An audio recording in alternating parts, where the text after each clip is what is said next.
আমি যখন অষ্টম শ্রেণীতে পড়ি, প্রায় প্রতিদিনই আমার ছোট ভাই আমার সাথে খারাপ আচরণ করার চেষ্টা করত। আমি তাকে অনেক বোঝাতাম, অনেক বারণ করতাম, কিন্তু সে আমার কোনো কথাই বুঝত না। সে আমার সাথে কেমন জানি উন্মাদ পাগলের মতো আচরণ করত। একদিন আমাদের বাড়ির সবাই আমাকে আর আমার ছোট ভাইকে রেখে সবাই বেড়াতে গিয়েছিল। আমারও পরীক্ষা ছিল, তার পরীক্ষা ছিল, যে কারণে সে আর আমি যেতে পারি নাই।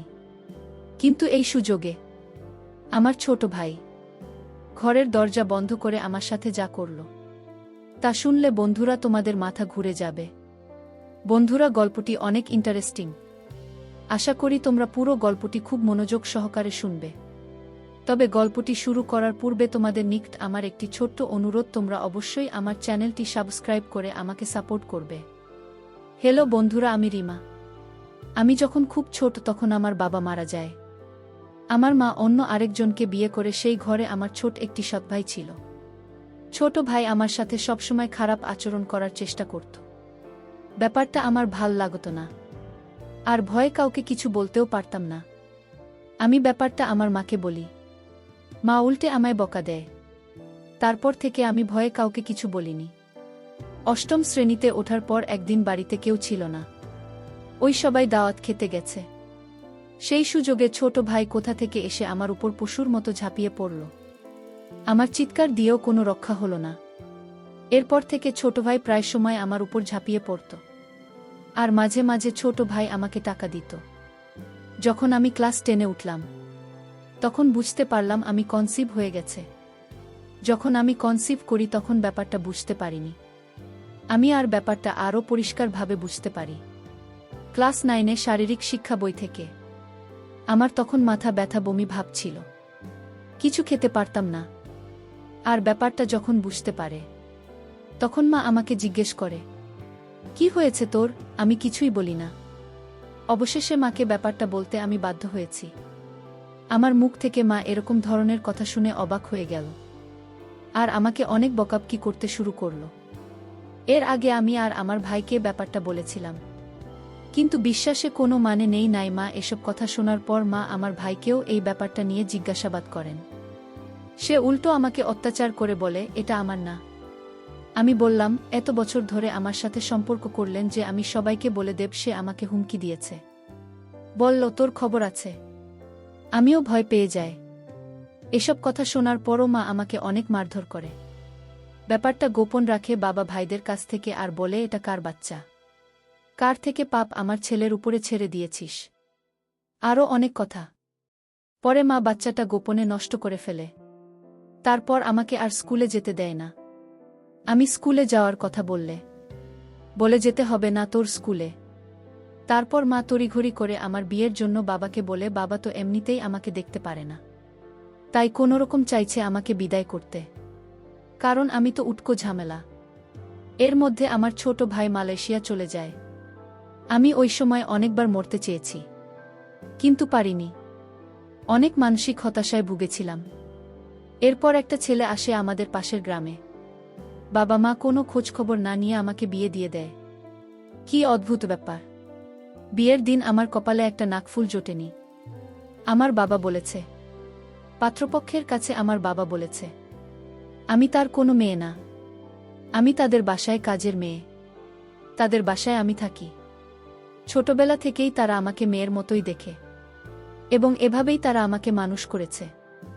আমার সৎ বাবার মুখে এরকম কথা শুনে কষ্টে আমার বুকটা ফেটে যাওয়ার মতো অবস্থা হয়েছিল। যাই হোক, শ্বশুর বাড়িতে আসলাম। একদম ভাঙাচোরা ঘর, 2টা রুম মাত্র। ঘর দেখে মাথা ঘুরে গেল। আমার বর আমাকে বিয়ে করে নিয়ে এসে কোথায় গেছে সেটাও আমি জানি না। শ্যামলা গায়ের রং বলে যা দেখলাম। আমাকে খাটের উপর বসানো হলো। আমার শ্বশুর শাশুড়ি কেউ নেই। আমার বর এতিম, তারও কেউ নেই। তার বাবা মা মারা যাওয়ার সময় এই বাড়িটা তাকে দিয়ে গেছে। তার যে জন আত্মীয় স্বজন আছে, তারা আমার বরকে পরিচয় দেয় না। আমি রাতে বরের অপেক্ষা করতে করতে ঘুমিয়ে গেলাম। সেই রাতে আসলো না। সে এলো ভরে, তাও আবার মাতাল হয়ে। সে কোনো কিছু বলা ছাড়াই মাতাল হয়ে পাগলের মতো আমার এখানে ঝাঁপিয়ে পড়ল। আমি কাঁদতে লাগলাম। কি হল আমার কপালে, সারা জীবনেও সুখ পেলাম না। পরের দিন ঘুম থেকে উঠে বাথরুম খুঁজতে লাগলাম। ঘরে আর কেউ ছিল না, তাই তাকেই দেখলাম। সে আমাকে খুব খারাপ ভাষায় গালি দিয়ে বলল, ঘুমাতে দেয়। আমিও আর কিছু বলিনি। ঘরের আশেপাশে একটা কলম ছিল না। এখন অন্যের বাড়ি থেকে পানি আনতে হয়। আমি নতুন বউ, কোথায় যাব? কিছুই চিনি না। সেদিন আমার বড়দিনের 2টা বাজে ঘুম থেকে উঠল। উঠে বলল, বাদ দাও। আমি ভাত দিলাম। তারপর তাকে বললাম, আচ্ছা বাথরুম কোথায়? সে আমাকে একটি জঙ্গলের ভেতরে নিয়ে গেল। একটি খোলামেলা বাথরুম। কি বলবো, বাড়ি থেকে অনেক দূরে একটা জঙ্গলের মতো জায়গা। রাত বিরাতে তো আসাই যাবে না, আর বর্ষার সময় ভুলেও না। তারপর সে একটা বাড়ি দেখা, ওখান থেকে পানি আনতে বলল, আর রাস্তার পাশে মসজিদের পুকুর থেকে গোসল করতে বলল। আমাকে আমার বাপের বাড়ি থেকে কেউ দেখতে আসত না। দিন যেতে লাগল, আর তার অত্যাচার বাড়তে লাগল।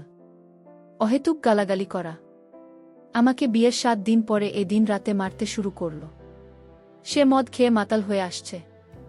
সে সময়টা কি জঘন্য সময় ছিল বন্ধুরা, তোমাদেরকে বলে বোঝাতে পারবো না। খুব লজ্জা লাগত। অন্যের বাড়ি থেকে পানি আনতে যেতে, তারপর পুকুরে গোসল করতে হতো। আমি 2 দিনেও গোসল করতাম না, লজ্জায়। আর এভাবে খোলামেলা পরিবেশে আমার গোসল করে তো অভ্যাস নেই। আর রাতের বেলায় বাথরুমে যেতাম না। বাথরুমে না যাওয়ার জন্য একদম কম খেতাম। আর তার তো কোনো খবরই থাকত না। সে ঠিকমতো কাজও করত না। একদিন বাজার আনলে 10 দিন আনত না। বিয়ের 1 মাস পর আমাদের বাড়ি যায়। গিয়ে মাকে জড়িয়ে ধরে কান্না করি। আর মা আমাকে বলল, এত ধন করতে হবে না, অনেক ঠম করেছ বাড়িতে। একদিন থাকার পর বাবা বলল, কি রে, যাবি না? বিয়ে দিয়ে দিয়েছি, এখানে কি? শ্বশুর বাড়ি যা। তাদেরকে আমি সবকিছু খুলে বলার পরেও তারা আমাকে কোনোভাবেই বিশ্বাস করতে পারছে না। আরও আমাকে বিভিন্নভাবে তিরস্কার করতে শুরু করল। তারপর আমার হঠাৎ বলে উঠল, বিয়ে দিয়েছি, এটাই অনেক। তারপর মাকে বললাম, মা, ওমা, আমি তো তোমার মেয়ে, কেন আমার সাথে এমন করলে তুমি? মা বলল, পেট বাঁধানোর সময় মনে ছিল না। আমি এটা বলতে পারলাম না যে বাহিরের মানুষ না, ঘরের মানুষই এই কাজ করেছে। এরপরও সব মেনে নিলাম, আর নিজেই যুদ্ধ শুরু করলাম। শ্বশুর বাড়িতে এলাম, মনোবল আরও শক্ত করলাম। এখানে আমাকে থাকতে হবে। কিন্তু বর প্রতি রাতে মদ খেয়ে মাতাল হয়ে আসত। বিয়ের 1 মাস পর চালের কথা বললাম। ঘরের চাল ডাল কিছু ছিল না। চালের কথা বলার সাথে সাথে মারত, বলতো কাজ করে থাকা। আমি বিয়ের 1 মাস পর থেকেই মানুষের বাড়িতে কাজ করতাম। তারা যা দিত, চাল ডাল, তাই খেতাম। আমার মা আমার একবারও খোঁজ নেয়নি। মানুষের ধান ছাড়া বাড়ি ঘর মুছে, এক কথায় দাসীর কাজ করতাম। আর এতে তারা যা দিত তাই খেতাম। কারণ আমার স্বামী বাজার করত না, আর সে কাজও করত না। বিয়ের সময় আমাকে আমার বাপের বাড়ি থেকে 1 জোড়া কানের দুল আর চেইন দেয়। একদিন সন্ধ্যাবেলায় এসে বলে, তোমার চিন্তা দাও তো। সাধারণত সে সন্ধ্যাবেলায় কখনো বাড়ি আসে না। আমি সরল বিশ্বাসে তাকে চেনটা দিয়ে দিলাম, কারণ সে তো আমার স্বামী, আর এই দুনিয়াতে সে ছাড়া আমার কেউ নাই। তাকে বিশ্বাস না করে তো আমার উপায়ও নাই। সে যখন মাতাল হয়ে বাড়ি ফিরে, আমি তাকে কিছু বললাম না। সকালে চীনের কথা জিজ্ঞেস করতেই আমাকে বলে, তোর বাড়ি থেকে আমাকে 1000 টাকা ছাড়া আর কি দিয়েছে। আমিও মার খেয়ে পড়ে রইলাম। কি বলব, কিছু বলার শক্তি এবং সাহস কোনোটাই আমার ছিল না। আর প্রায় সে আমাকে যৌতুকের জন্য নির্যাতন করত না। পারতাম বাঁচতে আর না পারতাম মরতে, মানুষের বাড়িতে সারাদিন কাজ করার পরেও। ঘরে এসে আমাকে কাজ করতে হতো। রান্নার জন্য লাকড়ি আর পাতাটাও আমাকে খুঁজে আনতে হতো। সে একদিন কাজে গেলে 10 দিন যেত না, আর মদ খেয়ে থাকা সব শেষ করে ফেলতে। আমি আমার কানের দুল জোড়া লুকিয়ে রাখলাম। এরপর একদিন রাতে সে একটা বন্ধুকে নিয়ে আসে। সাথে তারা খাওয়ার জন্য কত কি আনে, আমিও খেললাম। আমার খুব মজা লাগল। কিন্তু এর কিছুক্ষণ পরেই আমার খুব ঘুম আসলো। ঘুম থেকে উঠে অনুভব করলাম আমার শরীরে খুব ব্যথার জন্য উঠতেও পারছিলাম না। আর সেদিন কাজেও গেলাম না। মানুষের বাড়ি থেকে খাবার পানি আনতে গেলে তারা অনেক রকম কথা বলতো। অনেক সময় কলে তালা মেরে দিত। তারপর নানা রকম কটু কথা বলতো। আর সবাই আমাকে নিয়ে অনেক আফসোস করতে। সবাই আমাকে নিয়ে আফসোস করত। আর বলতো, কি সুন্দর একটা মেয়ে, অথচ একটা মদখোর গাঁজাখোরের সাথে বিয়ে হয়েছে, মেয়েটার দুর্ভাগ্য বটে। আমার বরকে এলাকার সকলেরই মনের মতো ঘরমদি বলে ডাকত। আমার বরের নাম ছিল মতিন, কিন্তু কেউ তাকে মতিন বলে ডাকত না। সবাই তাকে মদখোর মতি বলে ডাকত।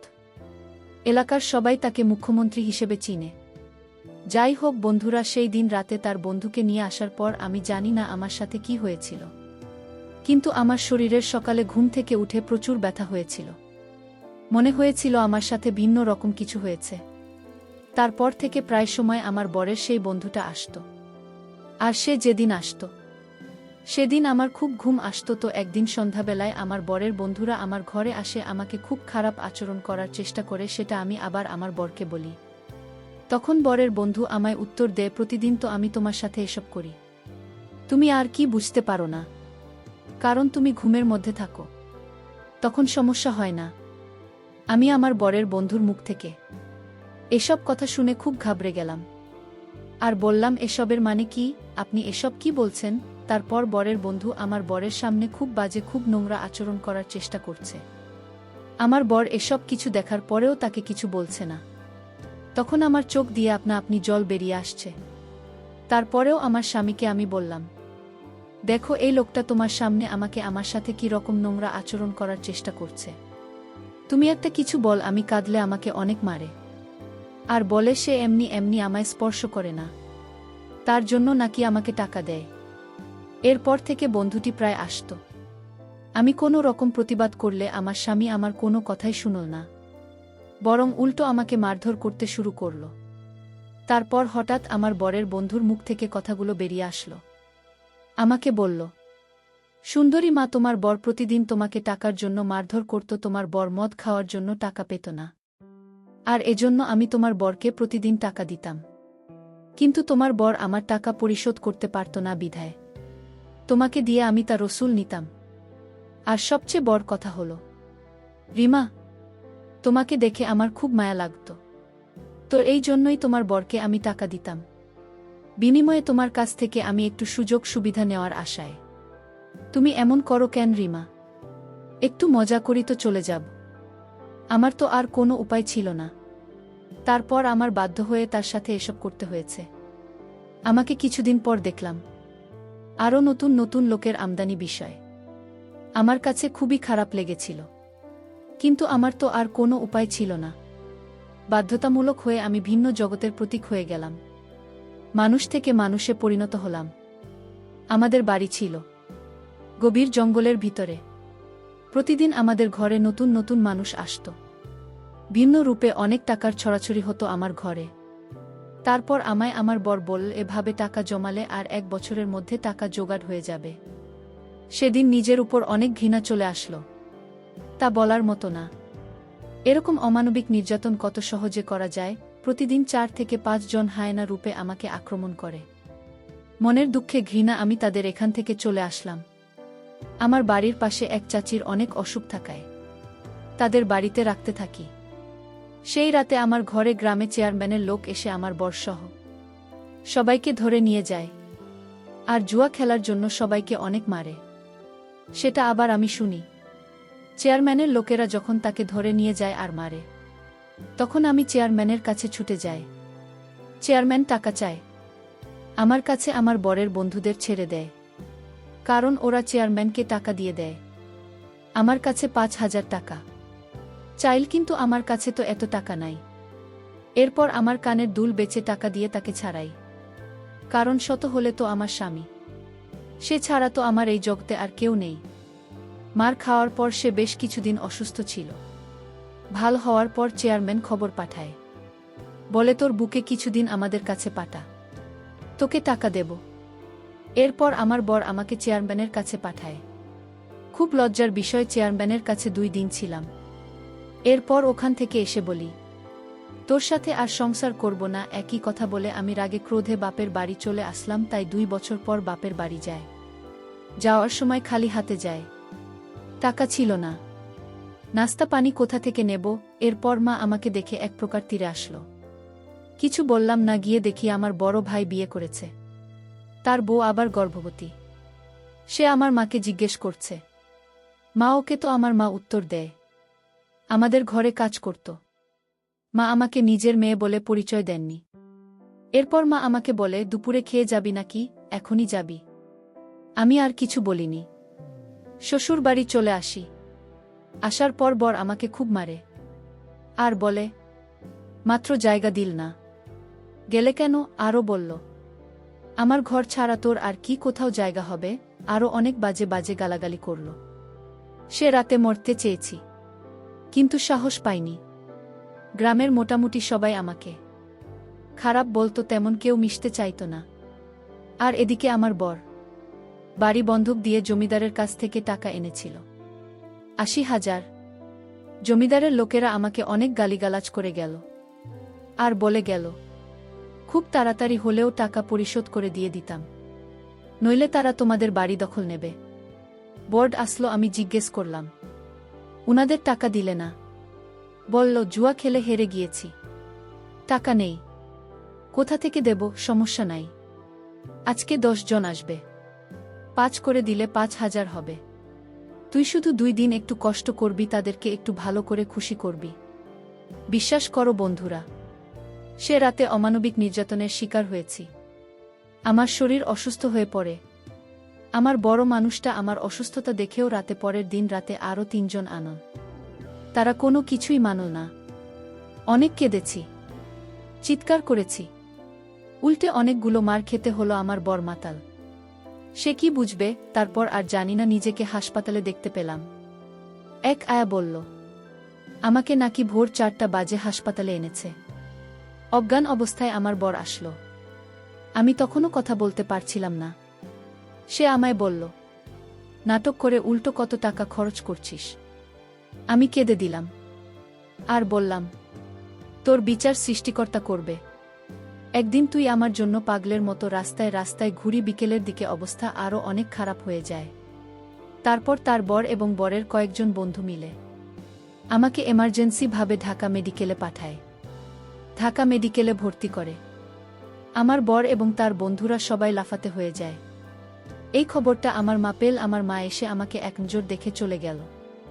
আমার অবস্থা একটু উন্নতির দিকে ছিল ঢাকা মেডিকেলে। আর এদিকে আমার বর এবং বরের বন্ধুরা ভেবেছিল যে হয়তো আমি মারা যাব, যে কারণে আমার বর এবং বরের বন্ধুরা আর আমার সাথে কখনো দেখা করেনি এবং তারা সকলেই পালিয়েছিল। আর এদিকে আমার মা ও যে একবার দেখা করে এসেছিল আর আমার কোনো খোঁজ খবরই নেয়নি। এভাবে ঢাকা মেডিকেল দীর্ঘ ১ মাস থাকার পর আমি আস্তে আস্তে একটু সুস্থ হতে শুরু করলাম। সৃষ্টিকর্তার এক বিশেষ কৃপায় আমি আস্তে আস্তে পরিপূর্ণ সুস্থ হয়ে উঠলাম। সুস্থ হয়ে নিজেকে নিজের পায়ে দাঁড়ানোর চেষ্টা করলাম। নতুন করে জীবনটা সাজানোর চেষ্টা করলাম। সম্পূর্ণরূপে ভুলে গেলাম আমি আমার অতীত। কিন্তু ভাগ্যের কি নির্মম পরিহাস, আমার এরকম দুর্ঘটনার পর দীর্ঘ ৩ বছর অনেক কঠোর পরিশ্রম করি। পরিশ্রম করে আস্তে আস্তে আমার অবস্থা উন্নতি করে ফেলি। ঠিক তেমন সময় আমি একটি এরকম সংবাদ শুনলাম, যা শোনার পর আমি আনন্দে নাচতে শুরু করলাম। কারণ আমার স্বামী একটা ভয়াবহ অ্যাক্সিডেন্টে তার সমস্ত দেহ ক্ষতবিক্ষত হয়ে রাস্তায় পড়ে আছে। তার প্রতি আমার মনের ভিতর এমন এক ঘৃণার জন্ম নিয়েছিল, আমি তার লাশটা পর্যন্ত দেখতে যাইনি। একা জীবন, একা কর্ম, একাই সব কিছু।